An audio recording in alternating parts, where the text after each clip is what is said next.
Chapter 7.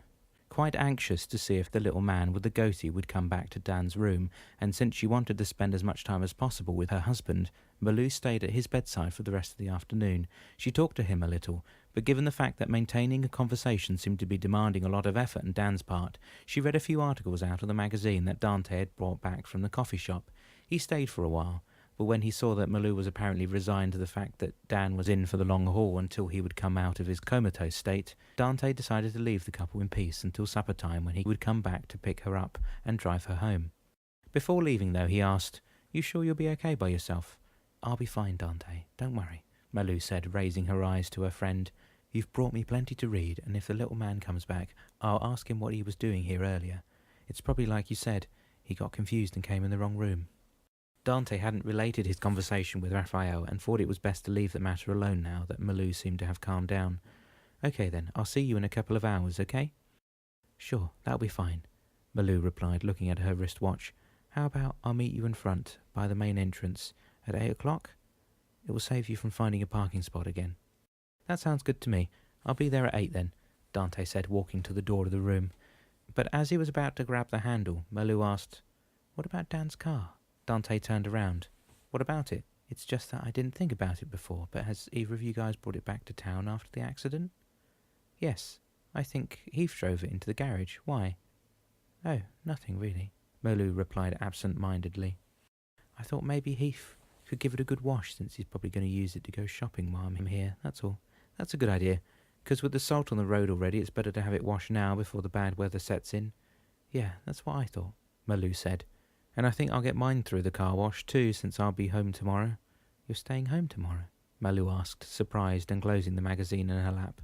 "But I thought you said you were going to go to work." "No, actually. I talked to Raphael this afternoon, and he offered to give me a day off or two to get things done at home. Or if you needed me to drive you anywhere, if that's okay with you." "Well, since he suggested it, I think that would be great. I know Heath needs to be at work, and I was already thinking of the kids coming home to an empty house." "Oh, don't worry about that, Malou. You know neither of us would let that happen. We would make sure that one of us is there for them, although, and I don't know if you noticed, but Stefano is anxious to take the reins, just like his dad he is." "He sure is, and I'm really pleased to see that he cares that much. He's becoming his own little man," Malou said with a slight smile appearing on her lips. "Just like his dad. As I said, okay, I better go now," Dante said before finally walking out the door. An hour later, Dr. Sanders came in the room, to Malou's slight surprise. This was Sunday evening now, and she wondered why the doctor would come in at that hour. "Hello, Mrs. Politano, how are you this evening?" he asked, going to one of the machines beside Dan's bed. "I'm fine, Doctor," Malou replied, getting up from her chair. "But aren't you supposed to be home by this time?" "You sound just like my mother," Dr. Sanders said, throwing Malou an amused glance. "And I'll be off in a few minutes." He raised his gaze to her. "Actually, I'm very glad that you're here. It'll save me calling you at home." "Oh, and why would that be?" Malou asked, wringing her hands anxiously. "Don't worry, Mrs. Politano. There's nothing else wrong with your husband, but we will need his bed in the morning." "And where's he supposed to go?" Malou flared. "He's in no state to be discharged." "Nothing like that, I can assure you. No, but the only care Mr. Politano needs now is best given by specialists." "Specialists?" Malou was getting more confused by the minutes. "Yes, cranial and cerebral specialists. Doctors that generally practice in private clinics dedicated to the care of comatose patients." "But don't you have such specialized unit or department in this hospital?" "Oh no, Mrs. Politano, this is something we couldn't possibly handle in here. We don't have the equipment and the resources for it." "So does that mean you're transferring Dan to another hospital?" Malou asked, navigating in some form of foggy notion that Dan would be left alone in some solitary room with nurses that floated about the corridors such as ghosts in a haunted house. Reading the fear in her eyes, Dr. Sanders tried reassuring her by saying, "You don't have to worry. This is a very sophisticated clinic with qualified personnel and established in pleasant surroundings. Much like a hospital or a spa, really." Lowering her gaze to the floor, Malou asked, "And when did you plan to transfer him to that wonderful clinic, then?" "Tomorrow morning. It's already arranged, and I'll ask Nurse Jenkins to give you the address." "And who's the doctor who's going to treat my husband, then?" "Dr. Libovitz. He's a neurosurgeon with excellent reputation, I can assure you, and I'm sure he'll meet you as soon as you arrive at the clinic." "You mean I could go with Dan when he's transferred?" "Yes, of course. Not in the ambulance, but you could follow in your car if you like."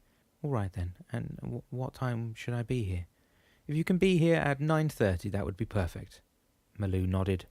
"Okay then, and I've just verified your husband's encephalograph here." He pointed to the machine that apparently monitored Dan's brain activity. "And I can safely say that Mr. Politano has not sustained any brain damage during the fall, and that the cerebral activity is quite normal." "Why doesn't he wake up then?" Malou demanded, frustration returning at a gallop. "You know, Mrs. Politano, medical science has provided us with many answers to many problems, but that is one question we haven't been able to answer so far. The brain is mute." Not quite true, Malou thought. Dan's talked to me already. "And only squiggly lines on a screen gives us some indication whether it's behaving normally or not." "Well, thank you, Doctor, but you know, there was something that you said when I first came in this morning that intrigued me. You said it was better for Dan to hear the sound of voices than droning machines around him. Why did you say that?" "Well, let me explain it this way. When you're in a train, the clickety-click of the wheels against the rails, or the droning noise of an engine, is liable to put you to sleep. But if you have someone talking to you, you're quite likely to stay awake. So the same seems to be true for comatose patients. When no one is there to talk to them, their coma seems to deepen for some reason." "Thanks for that, Doctor. I had to hear that. I had heard that talking to someone in a coma was a good thing, but I never really imagined it could affect their conditions that much." "You're welcome, Mrs. Politano." He paused and then turned toward the door. "Well, I better go, otherwise my kids will wonder if I was lost in another snowbank or something," he added, smiling. As soon as the door closed on Dr. Sanders, Malou sat down again and thought what he had said. Not only was she going to be back at 7 o'clock the next morning, but she was going to be with Dan when they would transfer him to that clinic. And this new turn of events presented a perfect opportunity for Malou. Dan was going to be out of the hospital, and that would be the first step toward getting him in front of the drugstore and back to Pahokee. Yet how was she going to get an ambulance or the drivers to take a detour to pass by the street near their house where the drugstore was located? She shook her head before taking Dan's hand in hers once more. "If only you could wake up before the morning, sweetheart, it would make things so much easier for us," she thought. Looking down at Dan's face, Malou replaced his hand to his side and touched her amulet. "I hope you've heard what Dr. Sanders said, sweetheart, because you're going to be out of here tomorrow. That's the first step to get us back to Pahokee. What do you say to that?" "Thank you," Dan said quite audibly to Malou's mind. "You're welcome, honey. It won't be long now. The nightmare will be over soon, I'm sure." That night, when Malou and Dante got home, Malou was surprised to find the table well laid out, the kids watching TV quietly, and the aroma of veal parmesan teasing her senses. She could not help but smile. "My goodness, what's all this?" she said as soon as she put her coat on the peg in the hallway. "That's for you, Mum," Stefano was the first to say, getting up from the floor to give his mother a hug. "Uncle Heath said that veal parmesan was your favourite, and then the three of us set up the table. Do you like it?" "No, I don't like it, Stefano. I love it," Malou answered, picking Gabby up in her arms. "What about you, young lady? Have you been fighting with Daniel at all today?" Gabby shook her head while Daniel replied, "No fighting, Mum. We just coloured books and played cards with Uncle Dante, haven't we? And you lost." He shot a quick glance to Dante, who held him by the shoulders. "Yeah, you beat me well and good, didn't you?" "Sure have," Daniel said, chuckling when Dante started tickling him. "Heath, I hear you've been busy cooking. It smells so good. Thank you," Malou said, going to the kitchen with Gabby still in her arms. "Nothing to it, Malou. I just noticed that you had some veal in the fridge and I tried one of my mum's recipes and I guess it turned out okay." "I'm sure it would be more than okay. It would be just perfect." Malou then turned to the children. "Why don't we sit down? You guys must be hungry." "Yeah," all three kids yelled, getting to their seats. After a peaceful night's sleep, which surprised her, Malou woke up at 6 a.m. to make sure she was back at the hospital in time to give Dan his sponge bath. At breakfast, she asked Heath if he was going to give Dan's car the once-over today. There was some sort of urgency about washing his car that had nudged at Malou's thoughts since the previous afternoon. For some reason, it was important. "Sure will," Heath said, sitting down to eat. "I thought I would get it through the car wash this morning before I get the shopping done, and I'll wash the inside when I get home. Besides, I've only got the morning free to do it. I've got to be back at the shop by 2 o'clock for the afternoon shift." "Okay, sounds good," Malou said, sipping on her coffee. "And what time did you say they were transferring Dan this morning?" Dante asked, buttering a couple of toasts. "They said 9:30, but maybe we should go to the clinic first and check it out. What do you think?" Malou asked.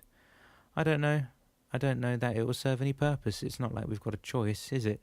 "No, Dante, we haven't. You're right," Malou replied with a slight shrug of her shoulders. "Anyway, we'll see what happens."